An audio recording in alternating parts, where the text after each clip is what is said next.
Suzanne's Paparazzi Jewelry, 24/7 shopping available. 160920 is the code. Show her some love, like she showed us. K&A Custom Crafts on Facebook. Hey, what's going on, everybody? Welcome to the Coast to Coast Entertainment Network. I am Ace, and of course, tonight I am here again with another great group of individuals. I'm going to go ahead and introduce you guys, and the first one is we have none other than Big B. Big B, how are you doing? Hey, I'm doing great. Almost one of my favorite days to look forward to. Start of my weekend, and I get to sit here and talk wrestling with you guys. So it's a great day for me. All right, and then welcome in that man. We call him Joe. Joe. How you doing, Joe? We can't hear you. Are you on mute? Joe, yeah, we can hear you, bud. We can't hear you, Joe. Anyways, well, let's welcome in Will while Joe is waiting, figuring out his technical difficulties here. So, Will, how's it going tonight? Hey, what's going on, everybody? What's going on, Big B, Ace, Joe? Joe just left the building. Great to have everybody here. I see we got quite a few viewers popping in. I just shared it over to TRC. So another great episode. We're 2 minutes in, and we're ready to roll. Absolutely. And I'll tell you what, we have another great great group of topics for you. So every week, we start out with a little AEW, a little Impact talk going on here. So, we're going to go ahead and we're going to kick it off with Mr. William Hudson right off the bat here. So, William, I'm going to go ahead and I'm going to start out with you.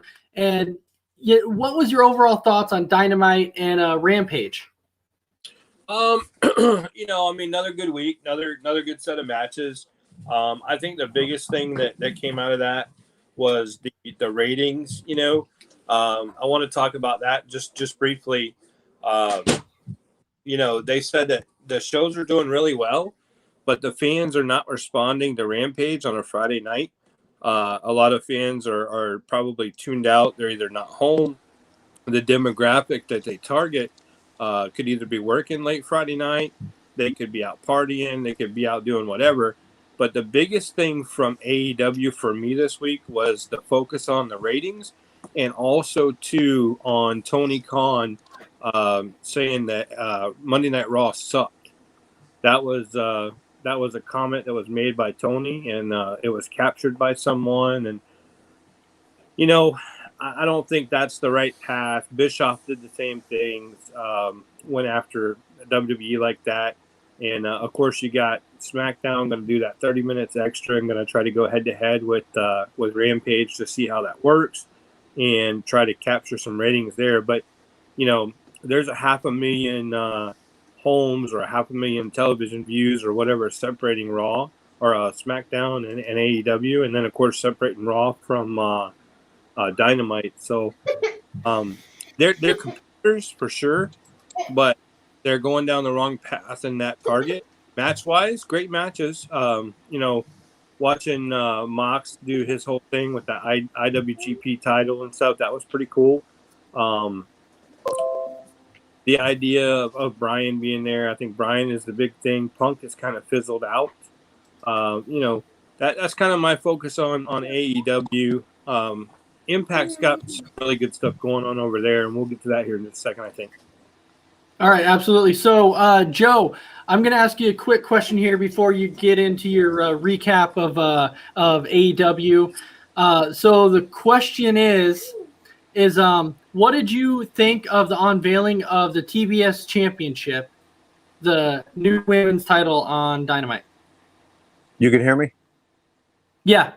See, I need to make that big dramatic income, coming through the stage. The TBS Championship, I think it looks cool. I really do. I like the look of it. I kind of wonder what the focus is going to be on that. Being that it's a secondary title, so does that take, less prestige off of the women's title now? Is it going, how's it going to work? Are they going to have, it just strictly on, I think they're going to TBS, right, all together. So, is it going to be for the women that can't really compete for the world women's title? So I'm kind of torn on that part, but the overall belt product of it looks great. I like it. All right, and then so what was your overall thoughts of Dynamite and Rampage? Dynamite was good. It's kind of getting back to being normal. A lot less surprises. I like the way they kicked off the show. Great match. The funny part was when they couldn't pick Luchasaurus up for their triple powerbomb that they were going to do there. That was pretty funny. And then they made a skit of it on BTE there. Rampage, I watched it, and again, I watch them all every week, and I just kind of wasn't all that focused on it too much this week. There wasn't nothing that really stuck out to me that Anybody else? made me go, this was a really, really good show. I know that they're loading the card up this week, being that they're going head-to-head with SmackDown, so I guess we'll kind of really see the formality of if people are really tuning in or not, being that now they kind of got competition a little again on Friday night compared to what it was with NXT. So they're going head to head with the big boys this week. So we'll see how it plays out. So we have a lot of comments rolling in here. One that so it was an older comment. It was actually from Jemias. He says, "Did you all see that Crowbar was on Dark?" And actually, I did not notice that. Did anybody else happen to notice that Crowbar was on Dark? Yes. Yeah, yes, and he thanked Tony Khan for giving him the opportunity to be on there, but he looked pretty good, for his age and everything. Well, didn't the Blue Meanie show up too on Dark? Yes. Yeah. I did Him see and that. a couple other ECW guys after the show was over with. Taz came out and Punk came out, and I think Blue Meanie and somebody else may have came out. Blue Meanie showed up and about 4 people clapped. 4 people clapped. Yeah, so that definitely wasn't. It's pretty sad that you can count the claps. Prime time showing that. Yeah, that definitely is not a prime time showing. That's because he didn't have Jasmine St. Clair with him. And so Christy Wilson is also saying thoughts on Hangman Page now getting his title shot at Omega. And so Big B, I'll start with you on that one. What do you think about Hangman Page finally getting his title shot? That's exactly the key word. Finally, I think the guy's talented, and AEW's got some good young talent that could be faces of the company, starting with Hangman Page. And I don't know why it's taken, this is what, their second year in the business. And I don't know why it's taking them so long to get this title. And hopefully he gets the strap put on him, because I think he can be the face of that company for a long time. So good for him. The women's TNA title, I heard you guys talk about a little bit. Or TBS title. TBS, yeah. I think they kind of need to redesign that TBS, because it looks like a couple different words, and somebody made a comment on it what it looks like it said, because I had a double take too. They have the T and the B close together, and it kind of spells out a different word. So they might need to redesign that a little bit. But outside of that, AEW's getting there. I think Will said it. Tony Khan dropped Raw sucked, and maybe he's trying to do a little Eric Bischoff on the side, but we'll see what Friday does. I'm with everybody. Friday's putting on good matches, but there's only like 3 matches typically, 3 to 4 matches on there. So, they might need to go longer. Holy buckets. Speaking of an ugly face, so.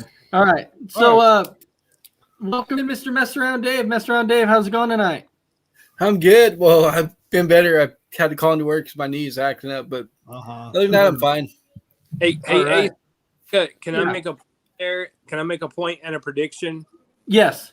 Number one, let's just be up front and forward. It looked like the belt said hose. Yes. Number two, because we're not regulated, on here, so we call it. Number two, Hangman Page. My prediction is he won't win it, because they're still trying to build up that Omega Danielson feud. And I think Hangman Page has a great match. I think he, great competitor. I think it's time for him to do something, but I do not think they're going to put it on him because I think they're building up for Brian and Omega at a pay-per-view. So, Mess Around Dave, since you're on here now, what do you think of them of Hangman Page finally getting his title shot against Omega? It's long overdue. The guy's phenomenal. The guy's so talented. He's deserved a shot a long time ago. So it's about time they give it to him. But like William said, they're not going to put the strap on him. They're still going with that Danielson feud. So yeah, definitely. So Will, maybe you can clarify this, or Joe, or somebody. What is this exactly? And I think a lot of people are seeing this buy-in thing that Tony Khan is talking about on Rampage or whatever. What exactly is this buy-in thing that they're talking about? I'm actually reading it right now, and that's what I was shaking my head about, because if I was going to do that match that they're talking about as a buy-in, and you want to go head-to-head with SmackDown, that match needs to be on television, not on. It says, as many fans know, AEW Rampage will be going head-to-head, blah, blah, blah. And from 9 to 10 p.m. Eastern on AEW YouTube will be a buy-in between American Dragon Bryan Danielson and Bobby Fish. If you're going to go head-to-head with the number one wrestling promotion out there, that match needs to be on television, not on the YouTube. And then you're going to get CM Punk versus Matt Sydal. That honestly should go to YouTube. I'd rather see Bryan Danielson and Bobby Fish on Rampage. Remember, that's not going to put eyeballs on TV. Remember, the ratings on TV are separated by 500,000 views. So that's huge. And then you're going to put stuff on YouTube. I agree, and I get it. It's innovative. Another great thing they did, I think the idea of that Heritage Night is incredible. And I think that's a sign of the times, the Heritage Night for AEW. But again. Yeah, but you see why they did that for? Because they're not selling tickets to Miami. And then now they're giving them $10 tickets and a picture with Cody Rhodes. I did, but I think the point behind it, and I think it's a sign of the times, and it's innovative. But at the same time, the old butts in the seats analogy. You got to put butts in the seats, and you got to get people to tune in, and you got to get people that are Nelson rated, homes to tune in, and that's the problem. That's where you lose money. So, and also, too, one last note. I know we're 13 minutes deep into this, but. So, AEW merchandise is incredible, but they are cranking it out way too fast. And by way too fast, I mean, they've got 2 different lines of figures coming, and it seems like every month they got a new line of something coming. They got a new figure coming. It's great that there's so many great options, but it's too fast. People can't buy it all, and people can't get into it like they would if it was spread out a little more. And I can tell you that, I do a lot of merchandise sales. And I buy a lot of merchandise in bulk, and I can't keep up with it. So I think they need to slow down with the merchandise sales. So before we go to Impact really, really quick, and Jemias, I'll get to your question here in just a minute, but I wanted to touch on the Cody Murphy question here. It's not really a question, it's more of a statement, is that he's saying that Punk needs to be a heel. I'm done with this thankful to everybody BS. And Mr. Round Dave, I know you're a huge CM Punk fan. You've always been a CM Punk fan. So what do you think of that? Do you think it's time for CM Punk to become that heel? They got to do something different for them, because what they're doing now is they just kind of wore off. The nostalgia is worn off. People are kind of bored with it already, so they need. I think it'd be good for him to go heel. Mm-hmm. Joe, what do you think? Oh, he's going to become a heel, but I just think it's too soon right now, because with him being gone for 7 years, they're just going to try to. Hopefully, they don't do it, but I feel they're just going to run the brakes off of it, until the wheels fall off. And then turn him, but maybe the fans will turn him quicker, like they're starting to do with Cody right now. Even though Cody swears up and down, he's not going to become a heel, and he will never become a heel in AEW. The fans determine who they like and who they don't like, and who they want to cheer and not cheer. So I think over time, hopefully Punk makes that decision and goes heel.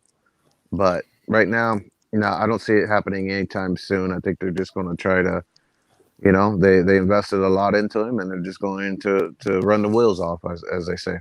Hey, can I make one more point? I know we're 15 minutes deep in this. But let me make one more point.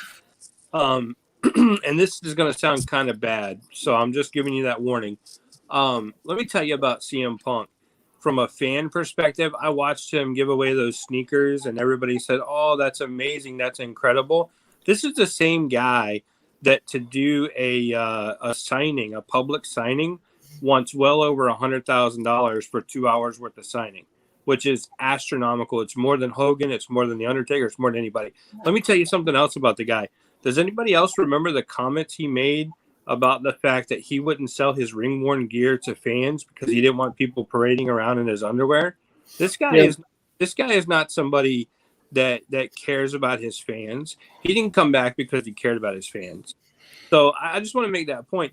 I'm not saying I'm not a Punk fan. I'm not saying I don't like seeing him back on TV or anything like that. But I do want to make that point that meeting CM Punk or seeing CM Punk doesn't care whatsoever about that fan in the stand. He cares about the paycheck. He cares that he's back on TV. And he got pissed off and left the biggest wrestling company out there because he wasn't in the main event and he wasn't directly in the spotlight all the time. And it's going to happen in AEW. You're going to see it happen to where he's not going to be in the spotlight all the time, and he's going to get mad, and he's going to end up walking away from AEW just like WWE and Ring of Honor and all those. But so now we're going to jump into our next one. So Big B, I'll start out with you on this one. What was your thoughts on Impact? I sadly to say I haven't had time to really catch up on Impact, so I'm going to have to do the old pass on this one. Okay. So, sorry about that, guys. No, you're good. Mess around. Did you happen to catch Impact this week by chance? I have not watched it yet. I'm starting to get back into it though. So because I haven't been on the show, but I'm going to start watching again. All right. So Joe, then I'll go to you. What was your thoughts this week on Impact? No, I'm gonna pull the MJF and say, do we even know what channel Impact's on? No, I'm kidding. I know what channel it's on. Are they even on TV? No, it's good. I mean, they're building for Bound for Glory, so it was. You got the tension between the champion and the challenger, which has been done 100,000 times, and it's going to continue to keep going 100,000 times. Cool that they introduced the Iconics, or now the Inspirations, as they call themselves. They're coming to Bound for Glory. It's good to see Heath's back on TV. I'm kind of intrigued about that a little bit. Where is Rhino going to play at in this? Are we going to see Heath and Rhino team up again, or is Rhino really under the control of Eric Young? So that one there has got my interest, and then the knockout pay-per-view that they had this past weekend, Mercedes Martinez winning it. Now she gets a future women's title shot. So I still haven't heard if she's signed or if she hasn't signed yet. So the women's division is starting to look really good there. And overall, I give it like a 6 out of 10 on this week. Yeah, so Impact is definitely going in the right direction. They're definitely starting to sign some names, which is good for Impact. But my final question for you, Joe, before I move on to Will, is Jemias was asking before, do you think that Rotunda is going to end up signing with Impact? If Oos is talking about, see how I did that Oos tonight? If Oos is talking about Bray, yes. And I fully believe, like Will's been saying, and the more I think about it, absolutely, because he's going to get that double paycheck. All right, so Will, what was your thoughts this week on Impact, and is Rotunda going to sign with Impact? I think there's a very strong possibility. I believe that's what he does. I think Strowman does the same thing, and I think Bray does the same thing as well. But speaking of Impact, it's a shame on all you guys for not seeing it yet. But I can tell you, Deonna Purrazzo. Hey, I've seen it. Is incredible. Yeah. Well, everybody else, Joe, but they don't know what channel it's on. Right. On the Access Network. So, Deonna Purrazzo is incredible, and she's definitely got a huge, huge future as a women's wrestler, and she could hold her own in any ring with any company and do a lot of different things. Also, too, your match of the night coming up is going to be that Sabin Bay match. Watch that. Yes. Match coming up. That's going to be an incredible match because those guys are out there giving it everything they have and they care, and they're going to actually have a wrestling match, and that's going to be really good. Big time or headline, big star match. Watch Big Cass, Morrissey. I talked about that last week too. That guy, he's incredible, truly incredible, and any company could have done anything more with him. But now that he's there, it's kind of like the minor leagues, and we know that. But he is truly honing his craft, and that guy is going to end up doing some big things there. He's going to end up in AEW. He's going to end up in a main event picture. He's young enough, he's big enough, he's strong enough, and he's healthy, and that is a great combination for him. Women of wrestling, I don't know how much attention we've paid to that, women of wrestling coming up, but that's humongous. And a lot of these women from Impact and from AEW and everything else, I think will be big players in that. And I'm sure, of course, with Tessa finally going to find a home with this women's wrestling, you watch, this women's wrestling is going to be that 1 hour or 2 hour show that we've all been looking for women's wrestling. And that's where you're going to see some ratings. Raw, half the Raw show, doing the women's wrestling is way more interesting than the men's wrestling. AEW, to me, most of the time, watching Britt wrestle or watching Thunder wrestle or, different ones like that is way more interesting than watching the men wrestle. These women are talented, and it's time to put them front and center. And I think there's a lot of money in that, and there's a lot of ratings in that. All right. So Impact, like I said, they're definitely heading down the right direction. Bay kind of reminds me of Kofi Kingston. When you look close at Bay, he's like a twin of Kofi. I've always said that when I watch Bay, but I'm definitely excited for Bound for Glory. I think it's going to be a phenomenal pay-per-view. But let's go ahead and jump in to our next one, which is Dark Side of the Ring, which we're going to talk about a little bit of Jake the Snake on Dark Side of the Ring. So, Joe, what was your first thoughts on Dark Side of the Ring? The Jake episode, I liked it. I learned a lot more, I think, out of that than I did, and I have the DVD of the one that the WWE has made on him. Being that there was more detailed to it. I knew about him and Honky hitting him with the guitar, but I didn't realize how much, and I learned that a little bit too from the AEW shows that A&E Network show that they were doing, where Jake doesn't even want to meet Honky Tonk Man. He doesn't want nothing to do with him. When they were looking for some of the treasures, he's like, Jimmy, you go do it. I don't want nothing to do with it. He still has that animosity because a lot of his addiction, or some of his addiction, I mean, you look at the person and it's up to them on what they choose to do and not do, but he was taking a lot of painkillers and drinking and things like that because of that neck of his that still bothers him to this day. So to see a little bit about his more in depth about how him and his father was, how him and his sister didn't get along, and him and Sam Houston didn't get along, but at the end of it, to see that Rockin' Robin and him are starting to work on mending those fences, that was a positive thing. And to really see how a guy that I've seen, like I said, that DVD and the Wrestling with Shadows DVD where he was urinating and in a room, can barely stand up for a wrestling match, and all those YouTube videos where you see that he's crawling in the ring and just doing ungodly things that we can't even talk about on here. To see that and see what he's doing on AEW right now and how he's turned his life around, that was what made Dark Side of the Ring very positive for me, is to see how somebody that could hit that low can come back and turn their life around. All right, so Big B, what was your thoughts on Dark Side of the Ring for Jake the Snake? It was a good one. Like Joe said, I mean, it brought more to light on his feud with Honky Tonk and, his personal life. And, I actually kind of forgot him and Robin were step siblings, is it? Or something like that. They're not, yeah. So kind of forgot about that. But, yeah, it just, all these dark sides are entertaining and more information than, we've been given before. But it's always a learning.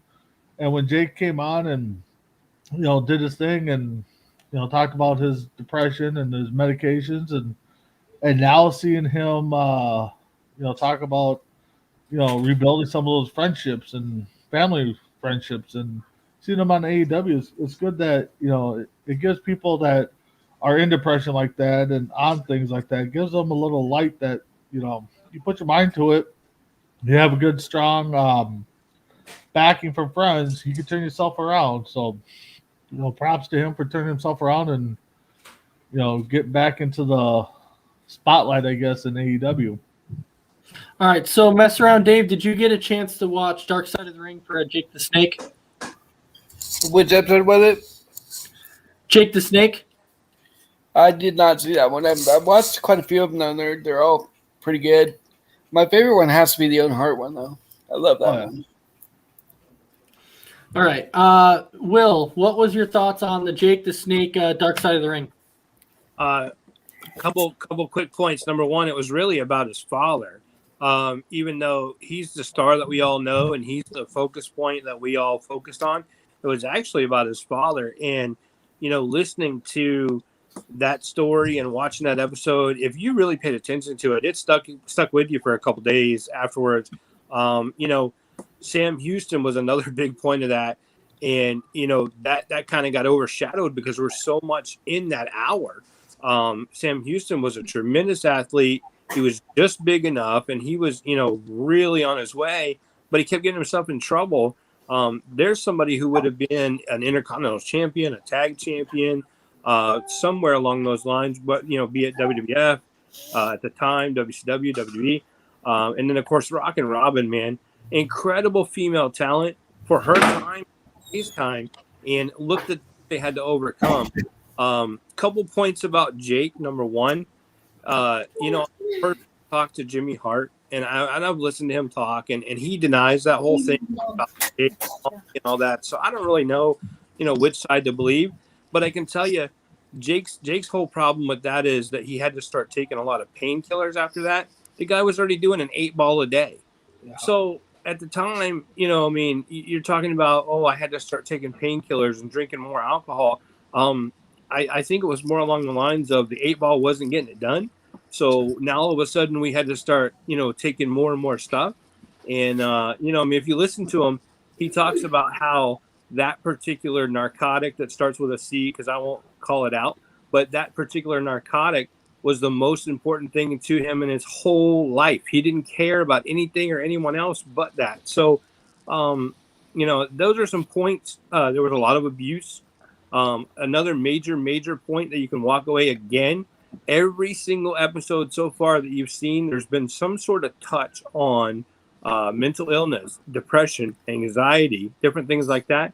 There's not a single episode where there wasn't something about that. So, major props to them for getting that information out there. Major props to them for trying to make sure people are aware of mental illness. But overall, probably one of my top 2 or 3 episodes because it really stuck with you. You listened to the episode and you really watched it and you really engaged in it. What a horrible life for all of them. And it's amazing that any of them made it out at all and didn't end up in prison or dead at a young age. All right. So before we move on to our next topic, I'll go around one more time just to see if there's any final thoughts. Joe, I'll start with you. Any final thoughts on Dark Side of the Ring for Jake the Snake? No, I always enjoyed Jake's character. He was one of those guys that didn't need a championship, but it would have been nice to see him with a run with the WWE championship at the time. It's unfortunate that didn't happen, but overall, as a character, he made you believe. All right, Big B, any final thoughts? No, I think Joe touched on it. I mean, a guy didn't need the title, but it would have been sure nice to see him either get the heavyweight title or tag title run or even the IC title. So, but again, character, great guy, and I think he gives hope to a lot of people that follow down his footsteps. The idea that you can get better. All right, and then Will, any final thoughts for you? Yeah, real quick, couple. Number one, WWF, shame on them at the time for only having 3 titles, the world, the tag, and the Intercontinental title, when they had such a humongous roster. They would have really benefited from multiple other championships. That's something that NWA and WCW did. And they did it extremely, extremely well with multiple championships, because there's so many people you could have put a belt on, and it would have given them so much more legitimacy to their character. Number 2, Jake was scheduled to have a run with the title, even though it was going to be a short run, until everything happened with the Warrior. So, of course, Jake blamed the Warrior forever on the fact that he didn't get the title. Number 3, if you're a Jake fan, I would highly suggest you get your Jake merchandise really, really soon, because even though he had foot surgery and he's been in his wheelchair and all that stuff like that, I've seen him 2 or 3 times in person this year. The man looks absolutely horrible. And now he's on an oxygen tube basically 24 hours a day. So I would highly suggest that if you're a Jake fan, you go ahead and you make a plan to try to get to a convention and meet him, or you purchase your merchandise, because let me just tell you, I don't mean to be the Grim Reaper of the group, but I can tell you that I've literally seen the guy. I've been closer than I am to this camera right now to Jake this year. And I can tell you, man, he does not look good. All right, so now we'll jump into our next topic, which is basically just rumors or anything that you're hearing. So mess around, Dave. I'll start with you on this one. Do you have any rumors, or basically just an open discussion of anything like that you've heard so far? I haven't really heard too much lately, but I just want to see Big E stay with the title and have a long run with that. That's what I'm hoping for. All right. Well, I definitely think that's coming. All right. So, Big B, any rumors that you have heard that are going on right now? No, it's something I shared earlier. Trying to read into it was I forgot who pulled her aside, but Liz Morgan talking, and then there's some controversy with her and D&D or it was John yeah. Lord. Yes, John Lord pulled her to the side. Yeah, exactly. You're right. So, and then of course now it's popping up that she's going to AEW and stuff like that. So that's the only thing really. I saw Roman and Brock are both talking about taking time off here after Crown Jewel. So it'll be interesting to see where that title match goes to. So what are you doing with your control? outside of that, nothing else. Well, I think you gotta. All right. So, all right. While Joe's talking, I'll go to Will. So, Will, any Sorry, guys. rumor? No, you're fine. So, any rumors or anything you got going on right now? Yeah, latest rumor that has either come out or is coming out very, very soon, I'm not sure if it's been released yet, is Tony Khan made several comments that although he's a big fan of Bray or Wyndham, he hasn't personally spoken to him about performing in AEW. So I'm not sure if that's already made the rounds, but that is the latest rumor either coming out or already out. All right. Well, I think that the reason why that ended up being a rumor for a while anyways is because there were so many ex-WWE stars that jumped ship to AEW that everyone just assumed that Bray was the next to go. And then when they heard about, the whole Brody Lee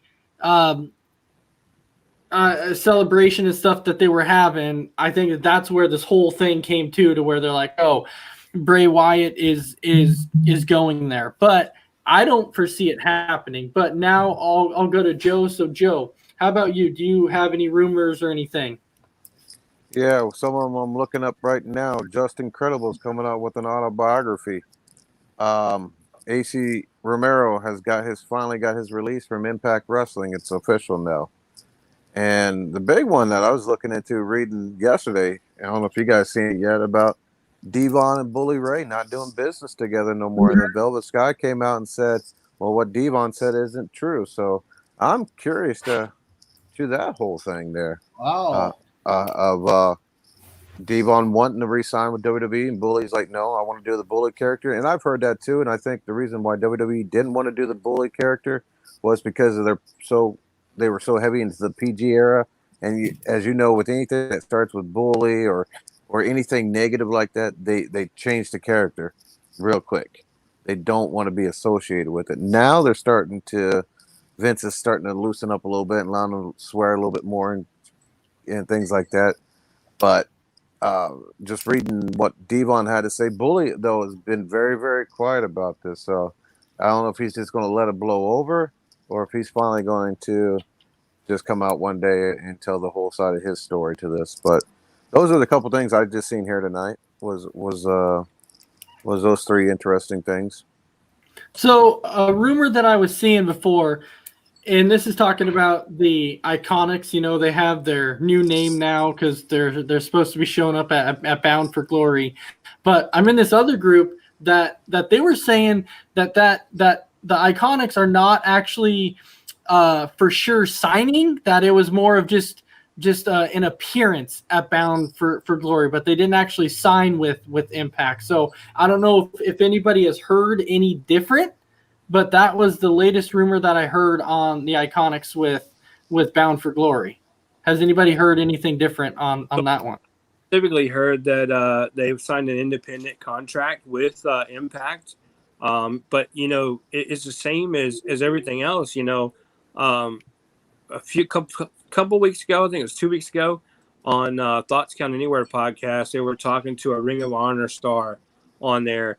And he talked about how that forbidden door doesn't exist anymore, except for maybe with the very tip top of WWE.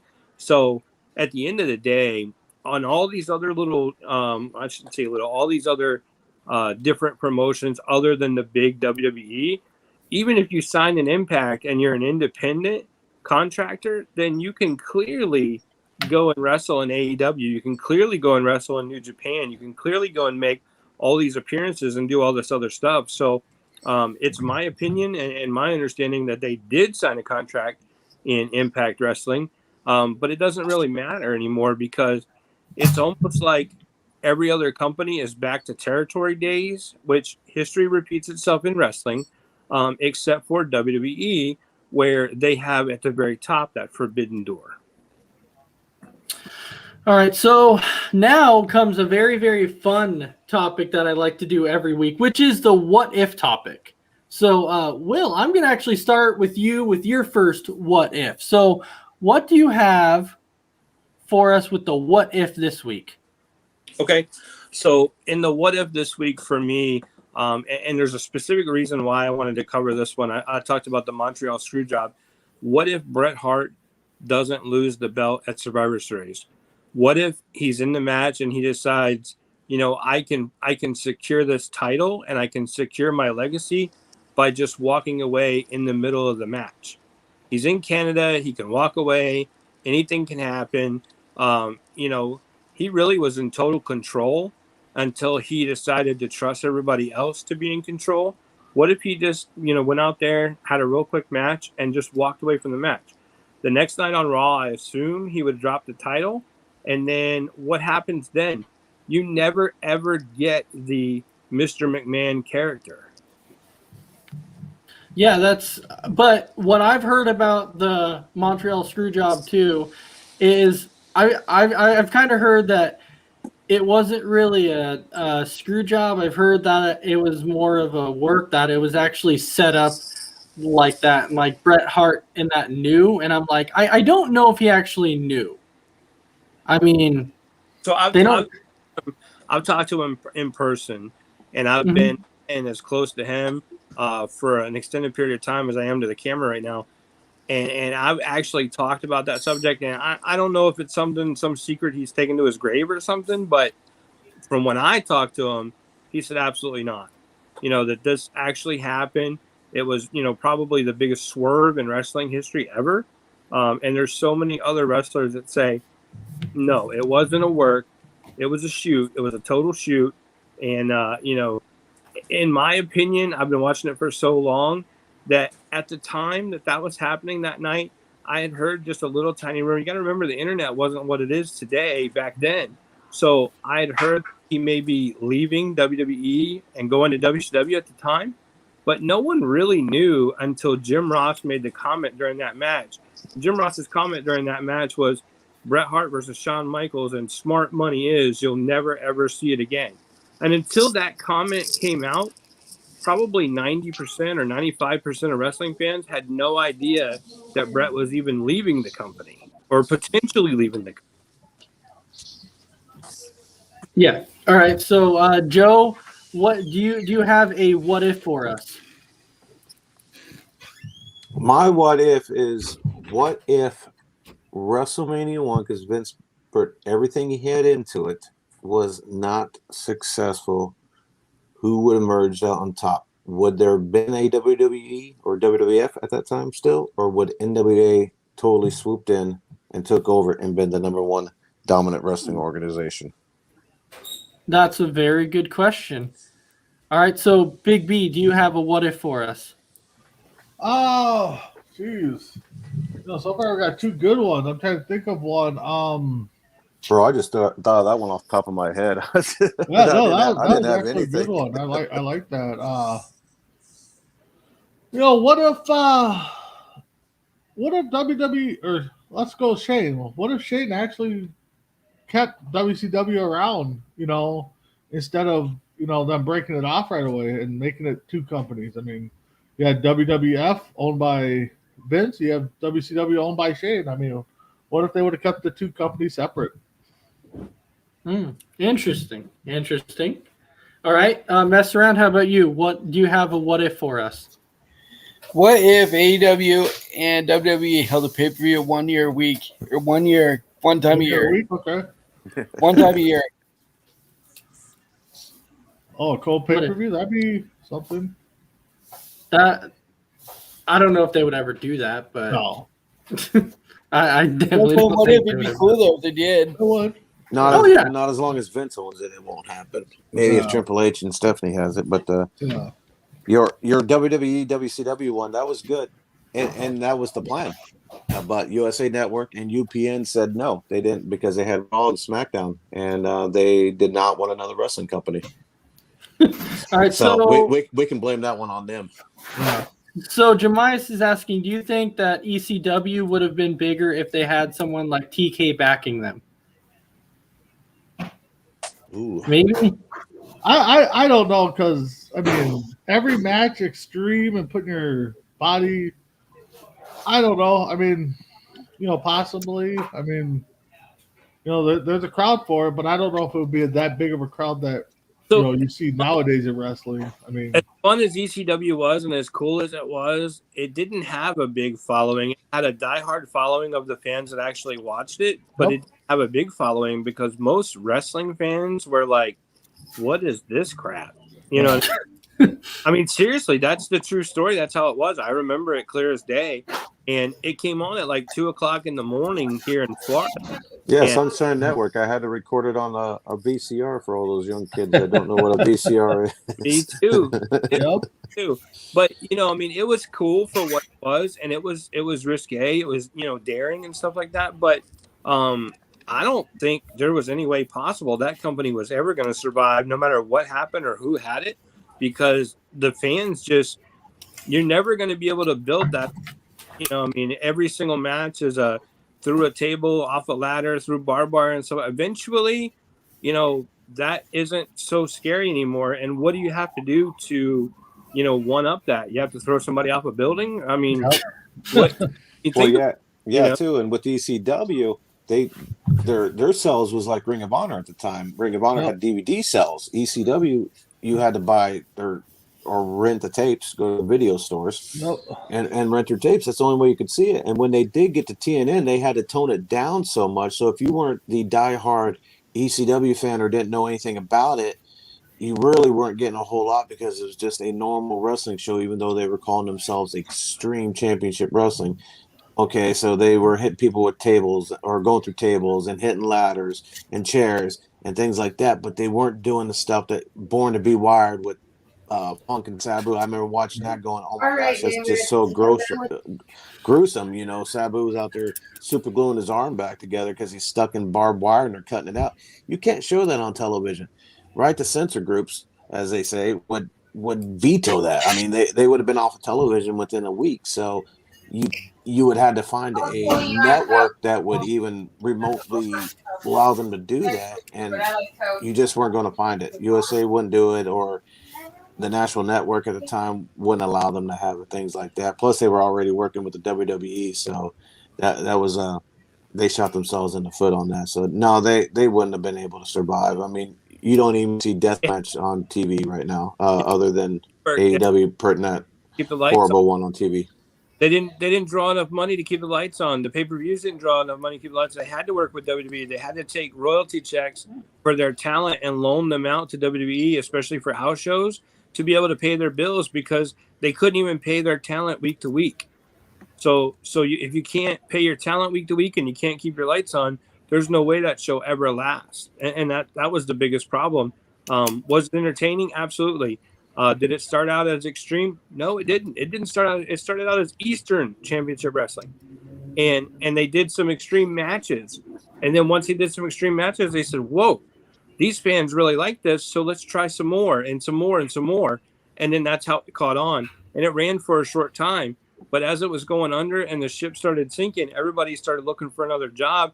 And half the talent, the bigger talent, the Sandman, Dreamer, and some of the other ones would come up to the arena to wrestle. They couldn't be paid. They wouldn't perform. So at that point, back then, it was a sinking ship. So what if Andre the Giant and the Big Show were able to wrestle in the same match? How big of a match would that be? It'd be about 4 minutes long because Big Show would kill Andre because Andre could barely move even in his late 20s and early 30s. Yeah. And Big Show to this day is just as athletic as a guy that's 200 pounds and he's up over 400 pounds. So in reality, when you take somebody like that, the Big Show, even at his older age now, would absolutely destroy an Andre the Giant in a match. Yeah, but I'm just wondering about how big of a draw it would actually be if somebody's like you have Andre the Giant versus the Big Show. How big it would be? Because I know like Andre and Hogan was big, but Hogan was a huge name. Hogan was probably one of the biggest names there was. I know Big Show's not one of the biggest names there was, but it makes me wonder, what if they wrestled? How big of a draw would that match actually be? I think it depends on the time frame, the time period of when they would have wrestled, because anything mid-90s and past, it's just going to be another gimmick match. Late 80s probably would have been a bigger deal, absolutely. But you got to remember, Big Show didn't make his appearance until 95. Andre died in 93. So even if you were to take it back 10 years to like 1985 and you say Big Show and Andre then, it's a decent draw. But you had Big John Studd and you had Andre wrestle, and they were both basically the same size. They were both huge guys. And, if you ever watched that match, it was like a $15,000 purse match. Yeah, for the slam. Yeah. The best part of that match was Bobby Heenan, not the talent. Yeah.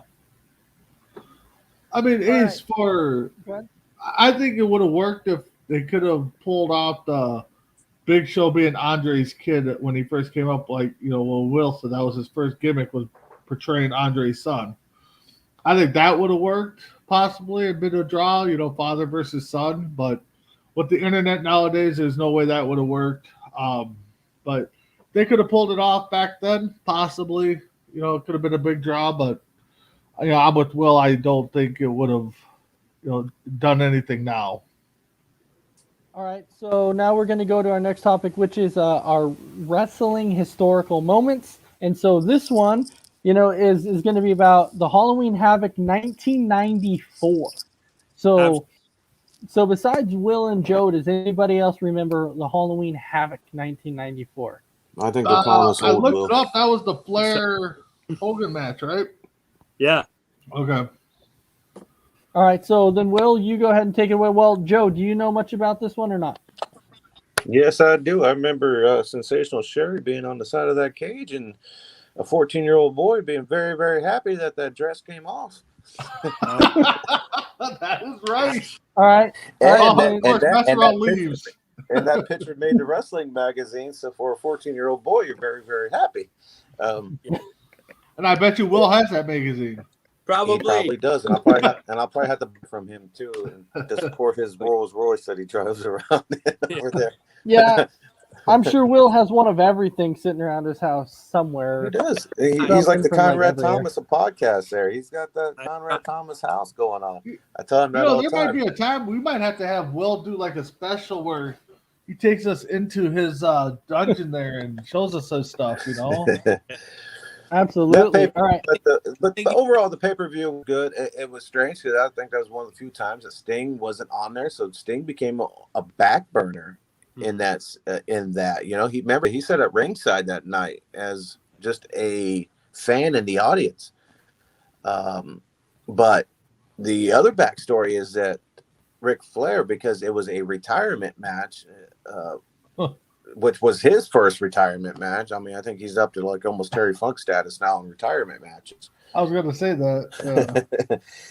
He had his contract was coming up, and he made sure that his new contract was in place and that it was signed before he would even do that match, because he was still worried about his position, even though he liked Hulk. But being that it was a retirement match, that was a way for them to be able to say, well, you lost a retirement match, your contract's up, so now we can move you out to the pasture, so to speak. So he made sure all his bases were covered before he went into that match. All right. Will, anything to add to that? Yeah, quite a bit. Unfortunately, quite a bit. Mr. T, they tried to go and get Mr. T just like they did for WrestleMania 1. They tried to drum it up like it was like a mini WrestleMania 1, almost a what if Flair versus Hogan at WrestleMania 1 kind of thing. They got Mr. T in there. They had it in a cage. It was a career versus career. So supposedly whoever lost was going to retire from wrestling. And again, at that time, back in 1994, October of 94, there wasn't internet, there wasn't dirt sheets, there wasn't, hotlines and all that stuff, except for the WCW hotline. So it was really believable that Hogan had come in and had this incredible run where he became the champion. His first night in WCW, became WCW champion. Then he goes to the Clash of Champions. There's a draw basically between him and Flair, where Flair leaves with the title. And then the next month at the September pay-per-view, which was Fall Brawl, there was no world title match. There was no world champion bout. They had a phone call live on that Fall Brawl special where they set up the main event for Halloween Havoc, which was Hogan and Flair main event. Sting at ringside.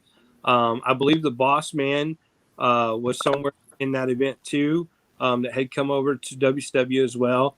And then, of course, you had Mr. T, and then here comes the handcuffs. The handcuffs come out. You got Sherry coming into the match. You got all kinds of stuff going on.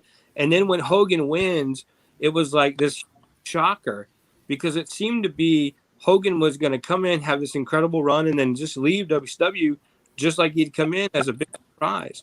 Well, of course, that doesn't happen. Hogan goes over, Flair goes out. He's supposedly retired. And historical wise, the reason it's so historical is because here you have the WWF or former WWF champion who was just WWF champion a year earlier come in, win this title, start this incredible run as WCW champion, defeating their main guy, the NWA, the Crockett, Mid-South, all that.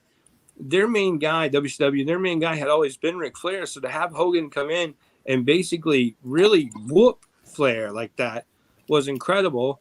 Hogan takes the reins, runs on, goes and does several different things. So really historically significant event. I would highly recommend going on the Peacock and tuning into Halloween Havoc 94. Take a look at the whole card.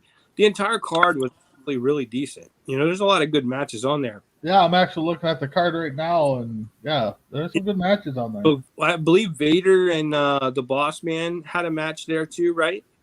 No, it was Vader and the Guardian Angel. Yeah, because they couldn't use the Boss Man name. Yeah, That's right. You are right. Yep. So they had a great match. Dusty Rhodes versus Arn Anderson with Colonel Parker in his corner. Yep. Dave Sullivan versus Kevin Sullivan. That match in the count out. Orndorff and Roma versus the Patriot and Marcus Bagwell. Great match. That was Johnny a good match. B. Bad versus Honky Tonk Man. They fought to a draw. And to top it off, it was Booker T versus Brian Anderson. Yeah. So So, like I said, I would highly recommend that. And then one more part of history, real quick. I have to cover this. I know we're running out of time, but 29 years ago today, I want to read this quick article to you. 29 years ago today, Bret the Hitman Hart reached the pinnacle in professional wrestling, beating Ric Flair in Saskatchewan, Canada. Hart forced Flair to tap out to the sharpshooter. So, for us older guys in the chat, 29 years ago doesn't really seem like it was that long ago, but nearly three decades ago, such a huge moment. You know, Bret Hart has always been my number one. Back then, you know, growing up, even today, looking back, my favorite of all time is Bret Hart. So 29th anniversary of him winning his first WWF title. Bret Hart winning his first WWF title opens up doors for so many different wrestlers and talent behind him, because he wasn't the big muscle bound, you know, image of what everyone thought the WWF champion was at the time. You know, you just had Hogan, you just had Warrior, you had Savage, you had the other guys that were these big muscle bound dudes, and then you had just a basic sized guy who won the title. And, you know, he goes on to win it 4 more times after that, 5-time WWF champion. But, you know, today is the 29th anniversary of him winning that first belt. And what a change he made in the entire wrestling industry for a lot of different people. So that's my history lesson for today. And he put some notoriety on that championship too, because of that whole entire year of fiasco there with the Royal Rumble crowning a new champion at that time. And then Macho Man winning it and didn't really have a good run with it, unfortunately. You know, him and Warrior went over to Wembley Stadium and had that count out or the disqualification, I think it was. Warrior won with that. And then Rick finally wins it back. So when Bret won it, he won it on Thanksgiving, which was a Canadian Thanksgiving, and then had a good run. Finally established that championship again after being tarnished since Survival Series, really, when Ric Flair and when Hogan and Undertaker went out, and then we went to that god-awful Tuesday in Texas. All right, so mess around. I'm going to go to you on this one. The Halloween Havoc 1994. Any thoughts on that one? You're on mute. I got you. Okay. Just that was a really, really good card. And, that mask? I remember watching that as a kid. And it was amazing. Show you were watching? All right. I would, like William said, recommend checking it out on Peacock. Yeah. Peacock, definitely. There's so many things on Peacock now. Even though people talk about how it was a bad move for them to move all their content to Peacock, I don't know. It's kind of hit and miss there, but Big B 1994 Halloween Havoc. Oh, it was a great card. I think Will brought it down there. You know, looking at the card, there was some matches I forgot that happened. I even forgot Arn Anderson was even with Colonel Parker. You know, but Hogan, Flair, my 2 favorite guys ever to wrestle. Watch them. You know, I could probably watch them quite a bit. You know, just the matches they put on.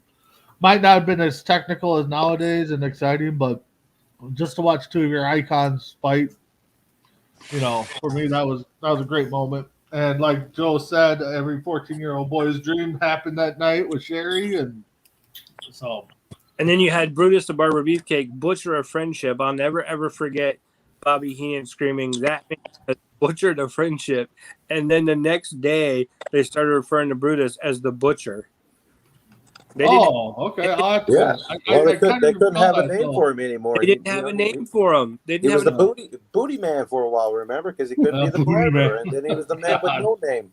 And now we're getting that wrestling figure, the Zodiac, which I can't wait for, you know? So we are going to get a Zodiac, huh? Yes. But yeah, when he became the Butcher, that was the only bad thing, was like when he was named the Butcher, that was horrible. It didn't look like Hogan and Beefcake was even into it, but that was Hogan being protective of his character, working with guys that he could trust, which was always the plan when he came in there. That's why Rick brought him in and made sure that they brought a lot of Hogan's friends in. That's why he worked with the Dungeon of Doom and things like that. But that was a bad start, Cade. You could just tell those 2 guys weren't into it. Right after the Butcher, you know, was basically uncovered, you know, I'm pretty sure you might remember this too. Tony Schiavone's like, what's going on? The building is shaking. It's almost like there's an avalanche. And then here comes the former Earthquake, who is now named Avalanche, who storms the ring, jumps all over Hogan, and no one can save the day except for Sting, who just happens to be sitting front row and just thinks, man, I should spring into action. And runs in. Now I got to watch this now. I'm telling you, Well, significant. the whole story too. Then you got Ric Flair coming back dressed as a woman. Remember that the White Castle Fear match with Hogan and Vader, and then they reinstate Ric Flair after that. Ric Flair cost Vader the match, which set up the whole Vader and Flair thing. Which unfortunately Vader had his problems, which was the bad thing because I wanted to see Hogan and Vader go at it. I think Vader would have really hurt Hogan to the point because Vader was so stiff that probably Hogan would not be walking today at all. All right. Well, we're at that hour mark. So that, we reach the end of the show. So now we're going to go around the room one more time, just to kind of give our final thoughts. So, Will, I'll go ahead and start with you. Any final thoughts? Thank you very much. Viewership, a lot of people in here, a lot of people commenting, having a great time. We want you guys to have a great time too. We're looking forward to your comments and look what you have to say. And, a big part of this is to get everybody to remember these things and have fun. And it's exciting to remember, hey, I remember that from 30 years ago, or specifically from 29 years ago when titles. So Go somewhere before 9 or 10. huge, thank you to everybody for tuning in, checking it out. Thank you to Coast to Coast Network, Top Rope Collectibles, Thoughts Count Anywhere, all the different people that are supportive of us, supportive of myself specifically. So thank you guys. All right. And then, Joe, I'll go to you. Any final thoughts? No, guys, I enjoy it. For me doing this is my wife tells me all the time, she goes, I see you having so much fun. And it is. It's just a bunch of guys getting together talking about men and women wrestling in their underwear, and but reliving our glory days as a kid, and having fun and collecting figures and thinking about where you're at when you got your first action figure. And we're already an hour into the show. I mean, we could always go longer. We get so far off a topic, and I apologize for that because it's to everyone that wants to see us do more or what we didn't get to, but one day we will. No, exactly. And so that's why I said, 1 week I think we need to have a special where we extend it just a little bit, just so we can get in some comments there. But I really enjoy being on the show with you guys because from some of the history that I don't know, it's awesome to come on here and have you guys even, talk to us and tell our viewers about, all this history in wrestling and kind of give everybody these history lessons. It's great because then I can go out and I can be like, okay, I need to go check these things out because this is stuff that I really, really want to see. And so, Mess Around, any final thoughts? Yeah, I wish I had Tuesdays off every night so I could join you guys every Tuesday. But this is fun, and even when I'm not on here, I watch you guys. So the show's awesome. Love it. Thank you. All right. Big B, how about yourself? No, I mean, it's always fun to chit chat, like Joe said. It's kind of just sitting around and guys talking about guys in underwear wrestling. I mean, it's a soap opera for guys. I think everybody enjoys it. There's a following. You just have to find it. Shout out to Will and his Top Rope Collectibles. They do a great job. They got some great merchandise to sell, pictures and stuff like that. Ace, I'm glad we get to do 2 shows of wrestling. Everybody said we could probably talk hours and hours, but after this, I'm definitely going to check out Halloween Havoc 2000 or 94 just to recap it. Definitely. So we do want to thank all of our viewers for watching, and of course, next week you can watch us on another episode of Tuesday Night Mania. So I'm Ace, that's Will, that's Joe, that's Mess Around, and that's Big B. And we hope you all have a great night, and we'll see you next week for another episode of Tuesday Night Mania.